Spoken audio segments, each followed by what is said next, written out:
No processo de industrialização no Brasil, que se inicia em 1950 e se baseava no modelo de substituição de importações com a finalidade de atender o mercado interno, um dos principais fatores para o desenvolvimento da indústria no Brasil foram as crises econômicas que ocorreram em 1929 e durante o período da Segunda Guerra Mundial, o que dificultava a importação de produtos industrializados e forçava o Brasil a desenvolver sua própria indústria.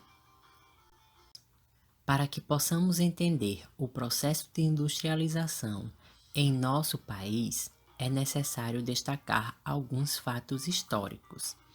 Dentre eles, devemos lembrar que no período colonial, o Brasil desempenhava o papel de fornecedor de produtos tropicais para exportação, e a metrópole portuguesa impedia a criação de qualquer indústria, o que muda com a chegada da família real na colônia. Outro fato que podemos destacar foi posteriormente a criação da tarifa Alves Branco, que cobrava 30% sobre as importações, o que acaba favorecendo a formação das primeiras indústrias no país.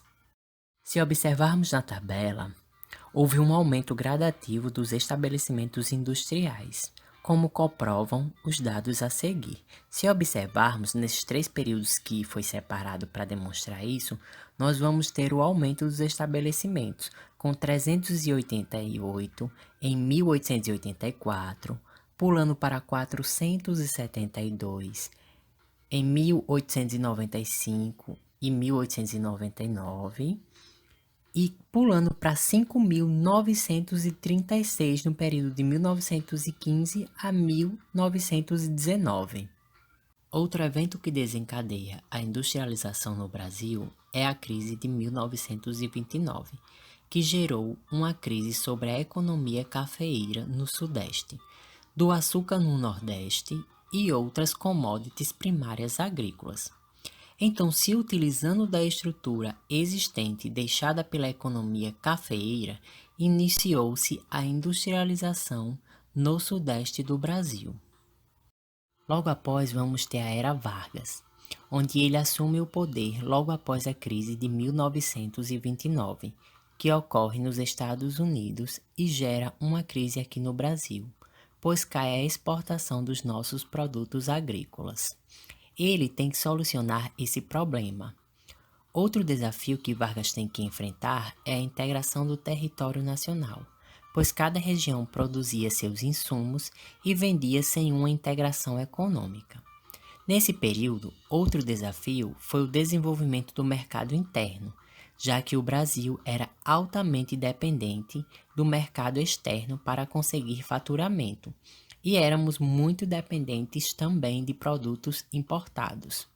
Nesse período, também o mundo está passando pela Segunda Guerra Mundial, e os países que forneciam produtos industrializados ao Brasil passam a não poder mais fazer isso, pois as suas indústrias estão voltadas para atender às demandas da guerra.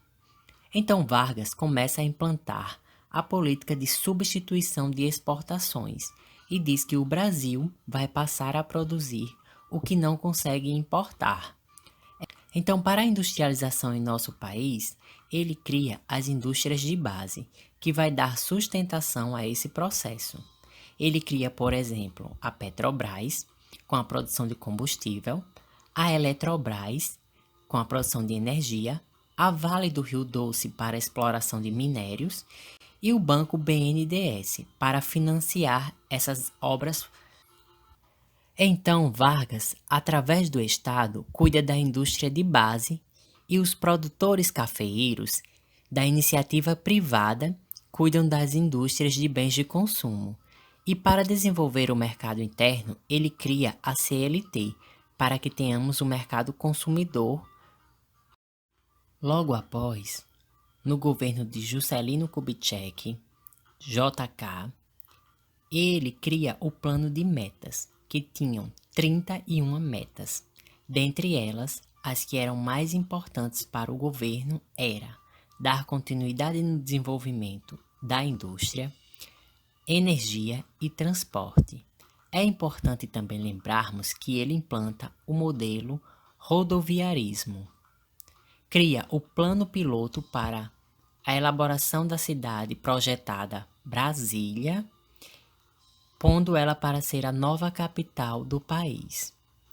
Aqui ele decide também adotar o tripé econômico, com o capital privado cuidando das indústrias de bens não duráveis, o capital estatal tomando de conta das indústrias de base e o capital estrangeiro cuidando das indústrias de bens duráveis, como os automóveis. É o modelo rodoviarismo. Então, por isso que a importância da indústria de automóveis para o desenvolvimento desse modelo. Aqui ocorre também a chegada de muitas multinacionais, que é bem no período que elas estão procurando novos mercados, novos lugares para se instalarem. E também devemos lembrar que para tentar desenvolver as demais regiões do país, além da região sudeste, o governo federal ele também criou órgãos como a Superintendência de Desenvolvimento do Nordeste, Sudene, a Superintendência de Desenvolvimento da Amazônia, Sudã, a Superintendência do Desenvolvimento do Centro-Oeste, Sudeco, e a Companhia de Desenvolvimento do Vale do São Francisco, Codevasf. Então, logo após, a gente vai ter a subida de João Goulart à presidência do país. E ele tinha como política as reformas de bases que iriam atingir os sistemas tributários, eleitoral e bancário, assim como o controle sobre as remessas de lucro das empresas estrangeiras, e propunham também a reforma agrária. Era objetivo de Goulart investir em educação, na saúde e na infraestrutura. Principalmente em razão da política nacionalista, João Goulart e seu governo foi interrompido por o golpe militar. Então, os governos militares permaneceram no poder de 1964 até 1985. Nesse período, eles adotaram políticas de desenvolvimento econômico, que provocaram o crescimento da dívida externa, inflação e recessão, com prioridade à produção agrícola destinada à exportação, a fim de aumentar o superávit da balança comercial brasileira. O aumento das exportações agrícolas foi estimulado por subsídios governamentais e pela taxação das importações. Porém, ao mesmo tempo que o país promovia o desenvolvimento econômico, intensificaram-se as desigualdades sociais e o agravamento de problemas como a fome, a desqualificação da mão de obra e o aumento da miséria. As crises do petróleo, de 1973 e 1979, promoveram uma profunda recessão no mundo e, em especial, no Brasil, pois tínhamos uma grande dependência de importação de petróleo. Então, em razão da grande inflação, do endividamento do governo com razão da grande inflação, do endividamento com instituições financeiras internacionais geradas nos anos anteriores e das baixas expectativas econômicas, a década de 1980 ficou conhecida como a década perdida. Na década de 90, no governo de Itamar Franco, onde Fernando Henrique Cardoso era o ministro da Fazenda, ele elabora o Plano Real para controle da inflação e promove também um processo de privatizações que atraiu investimentos estrangeiros dentro de uma política neoliberal. Como consequência desse processo, novas indústrias se instalaram no Brasil, aquecendo o setor e promovendo o crescimento industrial. No entanto, devido às mudanças nas políticas públicas, muitas indústrias buscaram se instalar em outras regiões do país, principalmente na região Nordeste e na região Sul. Esse processo também já havia ocorrido com outras características na década de 1970, que ficou conhecida como a descentralização industrial e veio precedido de guerra fiscal entre os estados e municípios. E quando dizemos guerra fiscal, o oferecimento de incentivos fiscais para que essas indústrias se instalem nos estados, há uma guerra, uma disputa entre os estados para que as indústrias se instalem lá. Então ela acaba oferecendo esses bônus, nós podemos dizer assim, que seriam justamente a ausência de alguns tipos de impostos, dentre outras coisas. Como vimos no início da aula, a região sudeste, ela que concentrava ali o eixo cafeeiro de produção e tinha já uma infraestrutura para dar suporte às indústrias, ele passa a ser a região onde o desenvolvimento industrial vai ser mais concentrado. Nessa mesma região, vamos ter o principal parque industrial e também o centro financeiro do país, onde se destacam as cidades de São Paulo, Rio de Janeiro e Belo Horizonte. Essa concentração industrial se deve a vários fatores que nós iremos destacar agora.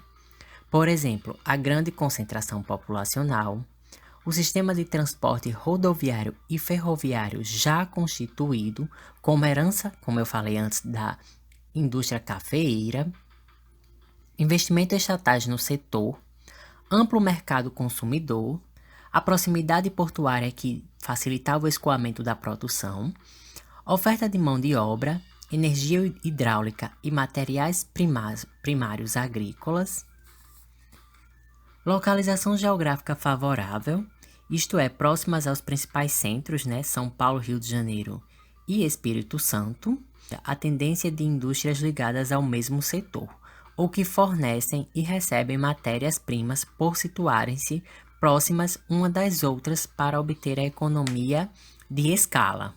Como vimos anteriormente, acaba existindo uma desconcentração das indústrias, porque através da guerra fiscal, várias outras regiões do país foram se industrializando. E cada região vai apresentar suas características. O Sul apresenta uma agroindústria, frigoríficos, indústrias alimentícias e madeireiras. A região Nordeste tem desenvolvido o setor industrial com a atração de empresas da região Sudeste e Sul, motivadas pelos investimentos estatais da região. O Nordeste também modernizou-se os setores industriais ligados a bens de consumo, como bebidas e têxteis. Entretanto, a produção industrial da região apresenta grande dependência das matérias-primas e do mercado consumidor do Sudeste. No Centro-Oeste, por exemplo, já existe importante polo farmacêutico, que se expandiu a partir da aprovação da Lei dos Medicamentos Genéricos. A região Centro-Oeste também se destaca pela agroindústrias, com indústrias de beneficiamento.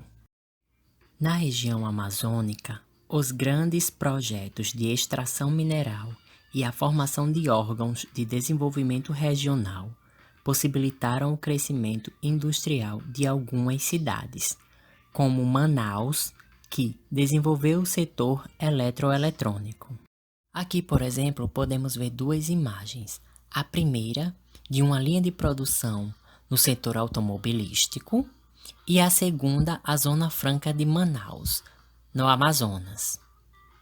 Como podemos perceber, são duas indústrias bem desenvolvidas que utilizam tecnologia de ponta e acabam gerando desenvolvimento para todo o país, avançando de forma eficiente, utilizando a mão de obra especializada e trazendo grandes benefícios para o Brasil.